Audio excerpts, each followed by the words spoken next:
ये है हमारा आज का ईवीएस का 5th क्लास लेसन फर्स्ट का पेज नंबर 6। इसमें हमने पहले पढ़ा था कि भाई जो हमारे डिफरेंटली एबल्ड पीपल होते हैं वो कैसे होते हैं। इसी के अंदर हम आगे पढ़ते हैं। A blind person use his and her other sense organs, that is ears, nose, skin, tongue and eyes to know about the world. A blind person यानी कि एक अंधा जो आदमी होता है वो क्या करता है, दूसरे सेंस ऑर्गन्स, दूसरे जो हमारी इंद्रियां होती है उनका प्रयोग करता है। जैसे कान हो गए, नाक हो गया, त्वचा हो गई और हमारी जीभ हो गई, हमारे संसार को जानने के लिए। These senses become more highly developed to make up the sight sense. ये क्या है, जो हमारी बाकी बची हुई इंद्रियां होती हैं मोर हाईली डेवलप्ड यानी जिस तरह से काम करती है उनमें क्या है, बहुत ज़्यादा बढ़ोतरी आ जाती है। To make up the sight sense यानी एक सेंस जो हमारी चली गई, एक हमारी इंद्री चली गई तो उसकी जगह पर दूसरी इंद्रियां अपना काम बहुत ज़्यादा करने लग जाती हैं।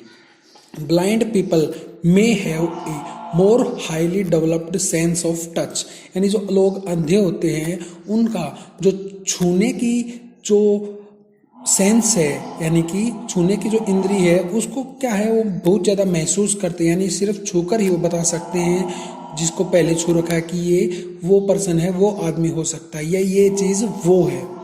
They can read with their fingers through a special type of lettering called the ब्राली script.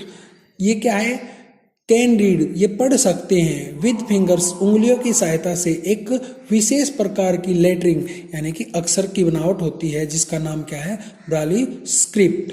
यानी ब्राली एक तरह की भाषा होती है, इसमें अलग अलग चीज़ें होती है, हम आगे पढ़ेंगे ये क्या चीज़ है। This script was developed by Louis Braille of Paris. Paris का एक लुइस ब्राली नाम था, उसने ये स्क्रिप्ट यानी कि ये भाषा तैयार की थी। An accident at the age of 3 left Louis blind यानी कि 3 साल की उम्र में ही क्या हो गया था, जो लुइस ब्राली था वो ब्लाइंड अंधा हो गया था। तो उसके बाद उसने क्या किया था, इस स्क्रिप्ट को बनाया था। The letters in Braille script are printed on pattern of small dots यानी इस स्क्रिप्ट यानी कि भाषा के अंदर क्या होता है, जो लेटर्स यानी अक्षर होते हैं हमारे वो क्या होते हैं, प्रिंटेड क्या होते हैं, छपे हुए होते हैं एक पैटर्न के अंदर, एक स्थिति के अनुसार छोटे छोटे डॉट्स यानी छोटे छोटे बिंदुओं के रूप में वो होते हैं। These dots are raised on the thick sheet of paper so that a blind person can read with their fingers. ये जो डॉट होते हैं, ये जो बिंदु होते हैं वो उभरे हुए होते हैं, एक मोटी सी सीट के पेपर की सीट होती है उसके ऊपर उभरे हुए होते हैं, जिससे क्या है जो अंधे आदमी होते हैं वो उंगलियों की सहायता से उसको पढ़ सकते हैं। Braille consist of 6 raise digit. Braille इस स्क्रिप्ट के अंदर यानी कि ये जो भाषा होती है इसके अंदर एक अक्षर के लिए 6 डॉट उभरे हुए होते हैं यानी कि उसके अंदर 6 डॉट होते हैं। There is an arrangement of dots, ये सभी क्या चीजें हैं, डॉट्स यानी कि जो बिंदुओं की अरेंजमेंट होती है, एक स्थिति होती है यानी कि उनको किस रूप में बनाया गया है।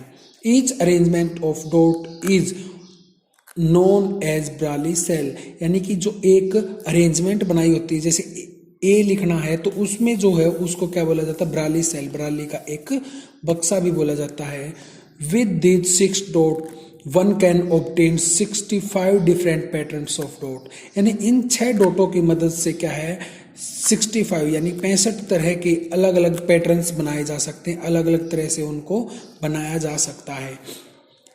देखो भाई हम पहले ब्राली अल्फाबेट्स के बारे में पढ़ लेते हैं। ये साइड में चित्र दिखाया गया है, देखो इसके अंदर ए जो है, ए में क्या है, देखो पहला जो सेल है उसके अंदर एक डॉट उभरा हुआ है यानी कि वो मोटा दिखाई दे रहा है लेकिन असल में वो उभरा हुआ होता है।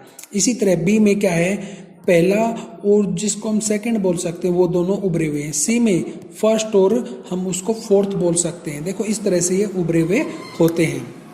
अनोदर नेम, आगे पढ़ते हैं। Another name we have to learn about a deaf blind women who become a saint for physically challenge people is Helen killer.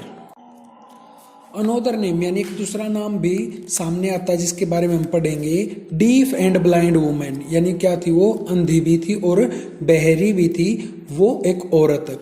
She become A Saint, वो एक ऋषि की तरह यानी धर्मात्मा की तरह सामने आई। फॉर फिजिकली चैलेंज पीपल, यानी कि जो अपंग लोग होते हैं उनके लिए। इज हेलन किलर, जिसका नाम क्या था, हेलन किलर नाम था। She was born on 27 June 1880 in a small town of USA. उसका जन्म कब हुआ था भाई, 27 जून को 1880 में यूएसए यानी अमेरिका के एक छोटे से कस्बे में हुआ था।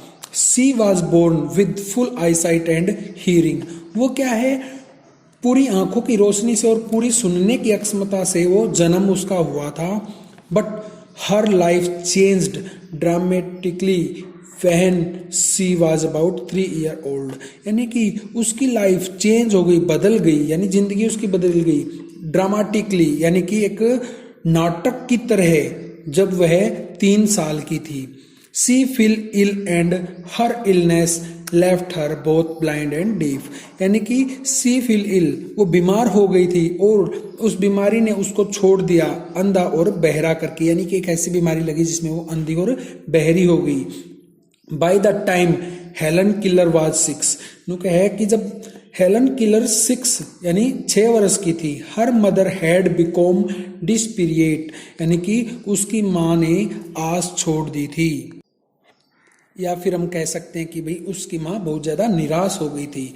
Doctor confirmed that Helen would never see और हियर अगेन, डॉक्टरों ने भी यह कन्फर्म कर दिया था, सही रूप से बता दिया था कि भाई हेलन अब जो है ना ही तो सुन सकती है और ना ही देख सकती है। But Helen's mother did not give hope, लेकिन जो हेलन की माता थी उसने अपनी इच्छाएं नहीं छोड़ी, यानी उसने अपना साहस नहीं छोड़ा। She met Graham Bell, who was then concentrating on the teaching of deaf children. She met, वह मिली किससे, ग्राम बेल से। Who was then, तब वो क्या कर रहा था, जो डीफ यानी कि बहरे बच्चे होते हैं उनको पढ़ाने के लिए लगा हुआ था। Graham Bell recommended the name of Anna Sullivan, क्या कहा, ग्राम बेल जो था उसने क्या किया, जो एना सिलिवेल नाम की एक औरत थी उसको रिकमेंडेड कर दिया, यानी कि उसकी सिफारिश की कि वही वो उसको पढ़ा सकती है। She had a very poor eyesight and could not gate A job, उसकी जो आंखों की रोशनी थी बहुत ज़्यादा कम थी, मुश्किल से थोड़ा बहुत दिखाई देता था और वो जॉब नहीं प्राप्त कर सकती थी, कोई नौकरी नहीं कर सकती थी। कौन थी वो, एना Ceylon. So when she received the offer to teach deaf blind Helen, she accepted it willingly. तो क्या है, जब उसको ये ऑफर यानी कि ये उपहार प्राप्त हुआ, यानी कि उसको ये मौका मिला कि भाई वह एक ब्लाइंड डीफ यानी अंधी और बहरी लड़की को पढ़ा सकती है, तो उसने खुशी खुशी उसको अपना लिया। ये था हमारा आज का ईवीएस का क्लास 5th लेसन 1 का पेज नंबर 6।